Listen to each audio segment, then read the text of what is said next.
Salut tout le monde, j'espère que vous allez bien. Aujourd'hui, petite leçon dans le module business, super importante. Puis pour vous la présenter, cette leçon-là sur le mindset, je me suis dit pourquoi pas amener la personne qui m'a pas mal tout appris en production vidéo.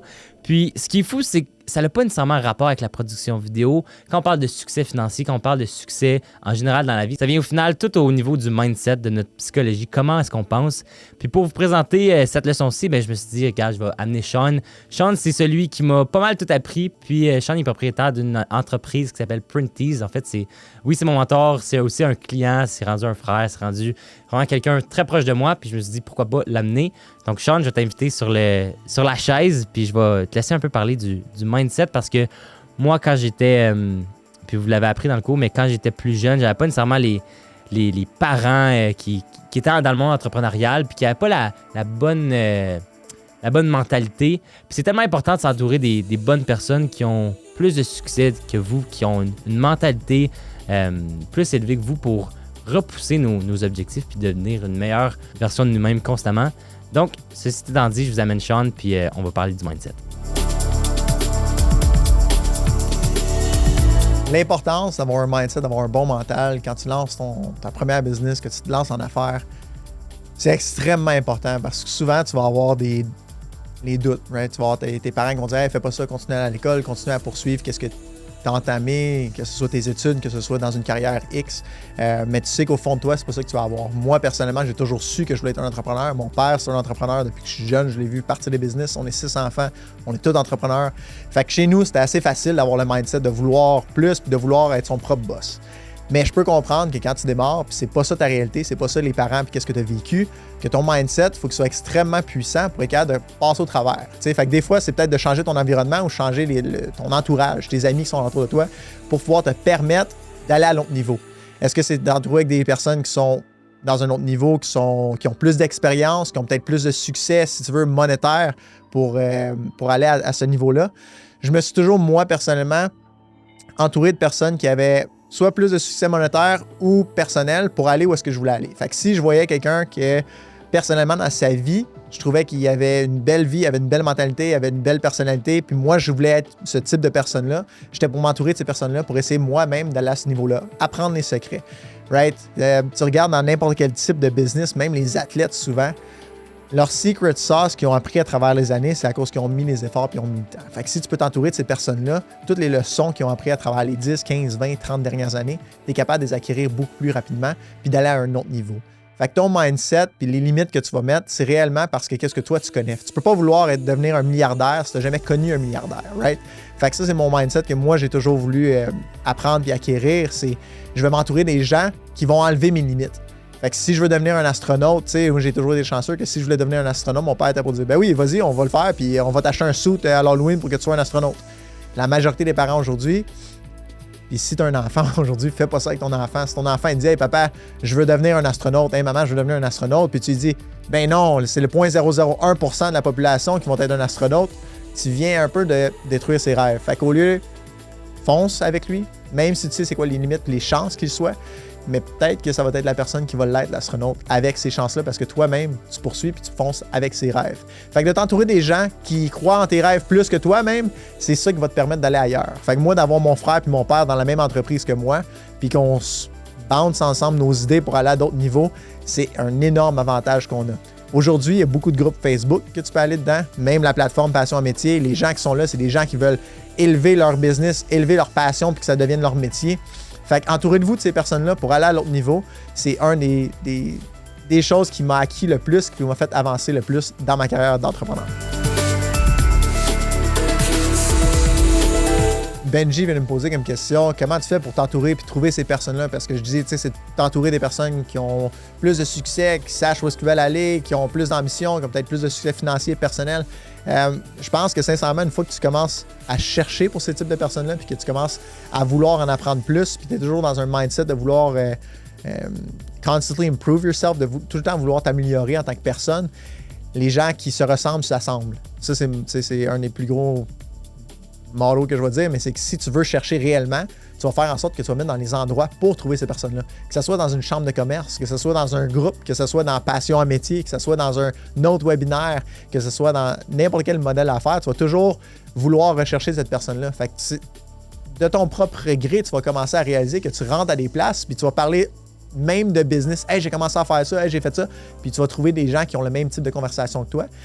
Puis avec le temps, bien, aujourd'hui, on est chanceux, on a les réseaux sociaux, on a Facebook, on a Instagram, on a LinkedIn que tu peux utiliser puis connecter avec ces personnes-là pour leur jaser. Aujourd'hui, je parle avec, tu sais, j'ai été chanceux, Benji m'a écrit « Hey, j'aimerais ça faire du linge. » Finalement, il est arrivé, moi, je disais « Hey, moi, je veux une vidéo. » On a commencé à se parler comme ça, puis de fil en aiguille, aujourd'hui, on se parle presque à tous les jours, tu sais, on se texte. Mais j'ai plusieurs personnes que je fais ça avec pour moi m'aider, puis moi aider les autres. Fait qu'une fois que tu commences à apprendre, bien, tu veux aider les autres parce que toi, il y a quelqu'un qui t'a aidé, qui t'a fait avancer beaucoup plus rapidement. Fait que je pense que ça, c'est un plus-value d'avoir les réseaux sociaux puis la flexibilité de pouvoir connecter puis parler avec quelqu'un qui est extrêmement loin, puis peut-être en Californie, puis moi, je suis au Québec aujourd'hui. On a juste la différence d'heure, mais quand j'y écris par Instagram Message, bien, il me répond 3 heures plus tard, puis c'est pas grave, au moins j'ai l'information, puis on a ce raccourci-là qu'on est capable d'avoir avec les réseaux sociaux. Fait que va sur les plateformes, n'aie pas peur de parler, n'aie pas peur de poser des questions. La majorité du temps, les gens veulent aider parce qu'ils se sont fait aider eux autres aussi à l'avant. Quelque chose qui est extrêmement important quand tu pars ton entreprise, on a toujours extrêmement de motivation, surtout dans le lancement. Puis on a la majorité des gens qui nous voient, c'est comme « Hey, continue, fonce, vas-y, lâche pas. » Garde un petit soupçon de c'est où je vais aller dans 5 ans, dans 10 ans. Parce que l'idée que je peux te dire aujourd'hui, puis la fondation que tu vas bâtir dans ton entreprise est extrêmement importante. Pour ne pas être obligé de la rebâtir dans 3, 4, 5 ans, 10 ans. Si ton objectif, c'est de bâtir une entreprise qui est capable de tenir 300 employés puis de desservir le Canada et le US au complet, c'est pas le même genre d'entreprise qu'une entreprise qui te crée une job. Une entreprise qui te crée une job, c'est correct, ça peut faire sa job, son compte. Si c'est ça que tu veux faire pour prendre des vacances quand tu veux, il n'y a aucun problème. Mais de mettre ça en plan en premier pour que tu puisses bâtir cette fondation-là. Je te bâtis on s'en va en construction, on s'en va dans l'immobilier, complètement un autre sujet, mais c'est relatif. Je bâtis un immobilier, bâtis une business, un building, il y a 10 étages. Puis je bâtis cette fondation-là. Versus, je bâtis un building qui a 100 étages. La fondation ne sera pas la même. La raison pourquoi, c'est parce que quand je bâtis un building avec 100 étages versus un building de 10 étages, j'ai besoin d'avoir une structure beaucoup plus solide parce que mon building de 100 étages est beaucoup plus haut, right?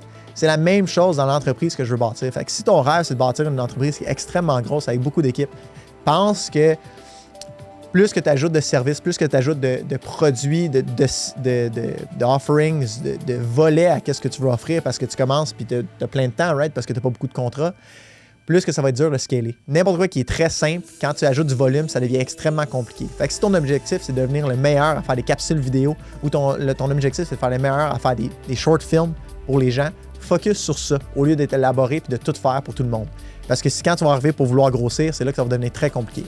Si tu veux remplacer ta job que tu as aujourd'hui pour une job pour toi, sans problème, fais-les toutes puis deviens bon avec ce que tu fais parce que c'est toi qui vas continuer à le faire.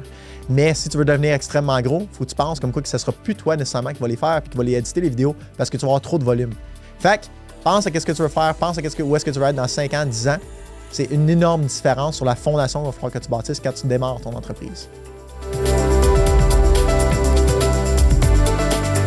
Une autre chose qui arrive quand tu démarres ton entreprise, c'est souvent le mindset comme quoi que tu vas faire un gros projet, tu vas faire une grosse business, puis c'est correct parce que tu es motivé, right?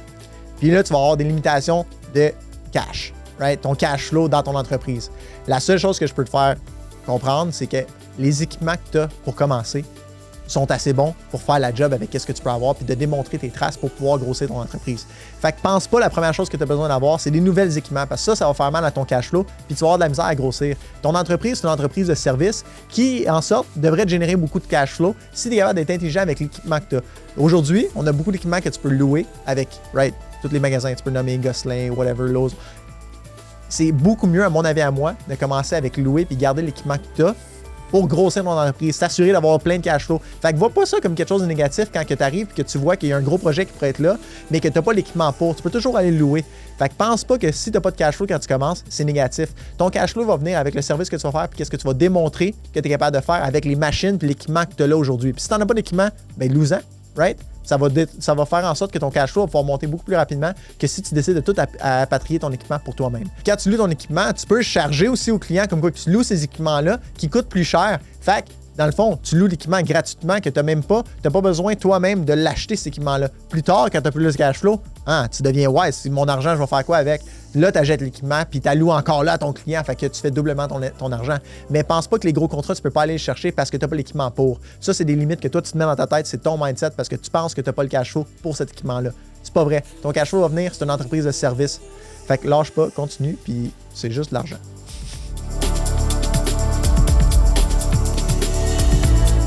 Moi, tous les jours, quand je me réveille le matin, il y a quelque chose qui me fascine, puis il y a quelque chose que j'ai de la misère même à comprendre. C'est le volume que Elon Musk est capable de sortir à tous les jours, mais il y a quand même juste 24 heures dans une même journée que moi.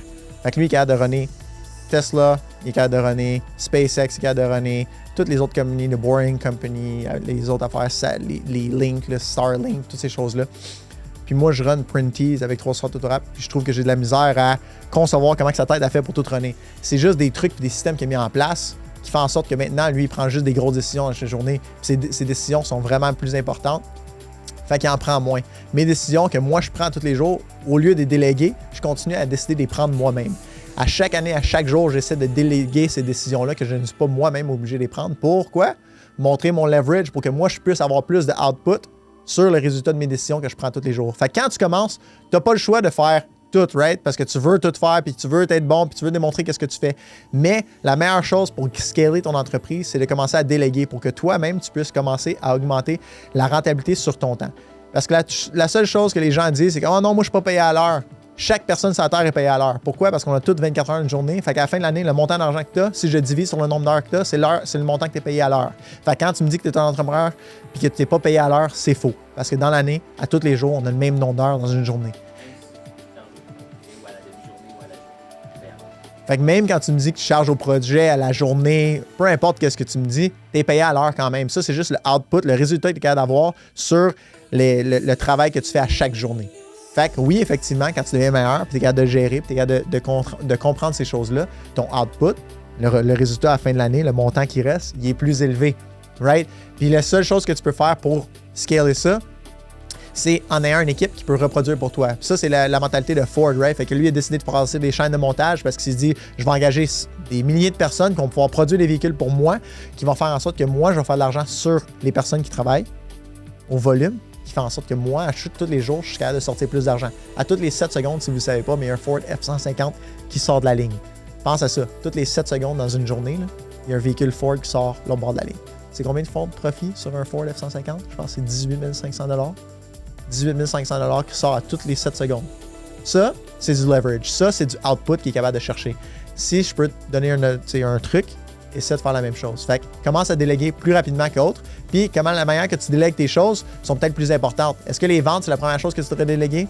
Je pense pas. Parce que c'est qui la business, c'est qui la vision, c'est toi. Fait que garde les ventes, mais quelque chose que tu peux déléguer, c'est facilement l'editing de vidéos. Puis tu peux peut-être même commencer à déléguer, aller sur des shoots. Déléguer la vidéo, la scène, comment le shooter, le lighting, l'audio. C'est pas nécessairement toi qui as besoin de faire ça, right? Fait que commence à déléguer plus rapidement pour que toi, tu puisses te concentrer sur les ventes. Puis après ça, qu'est-ce qui vient plus difficile? C'est commencer à changer puis avoir des vendeurs qui viennent à l'interne puis que toi, tu puisses avoir juste la vision. Fait que chaque entreprise va à travers chaque niveau. Au début, tu es un employé dans la business, right? Parce que c'est ta business à toi. Après ça, tu deviens un owner de l'entreprise. Fait que c'est toi qui prends des décisions sur l'entreprise. Puis l'étape numéro 4, c'est que tu deviens un investisseur dans l'entreprise. Même chose, si moi aujourd'hui je décidais d'investir dans Apple, j'ai pas vraiment de pouvoir dans Apple, même si je décide d'investir, puis à la fin de l'année, je peux faire de l'argent avec, parce que c'est moi qui décide d'investir mon argent dedans. Ça, c'est le plus haut leverage que tu peux avoir dans une entreprise, c'est quand tu décides d'investir dedans. Tu n'as vraiment plus besoin d'être là, tu n'as plus besoin d'avoir de rôle là. Puis je pense que c'est un peu le rêve de chaque entrepreneur, de pouvoir détenir n'importe quel business. Mais en bout de ligne, dans le fond, c'est toujours à eux, puis c'est leur business à eux, mais ils n'ont plus besoin d'être là. Fait que c'est ça. Ça, c'était Sean. C'est une personne qui m'a extrêmement inspiré, puis qui m'inspire encore aujourd'hui. Tu sais, là, il vient de faire la leçon, puis j'en apprends encore sur sa personne. J'en apprends également sur le développement personnel, parce qu'au final, le développement de votre entreprise, ben, c'est votre développement personnel au début. Parce que plus vous investissez en vous-même, plus que vous grandissez en tant que personne, ben, plus que votre entreprise va croître, va grandir. Pourquoi est-ce que c'est important d'aller au gym? Ben, c'est parce qu'on se sent bien, on est positif, on a une mentalité plus claire. C'est pas pour rien que quand on regarde les gens qui sont successful, ben, ils font ces choses-là, ils se lèvent tôt, puis ils ont une certaine discipline, c'est parce que ça a un impact sur leur entreprise, puis c'est pour ça que je l'adopte moi-même, puis que je vous encourage fortement à l'adopter, puis de vous entourer des bonnes personnes, parce que c'est ça au final qui va définir votre succès, et non nécessairement seulement la qualité de vos productions vidéo, parce que c'est juste une petite partie de votre succès en tant que producteur vidéo. Fait que j'espère vraiment que vous avez apprécié cette leçon. Comme vous savez, toutes les informations sur passionenmetier.com. Puis on se voit très bientôt. Puis n'hésitez pas si vous voulez plus de contenu avec Sean. Puis moi, ça va nous faire plaisir de répondre à vos questions.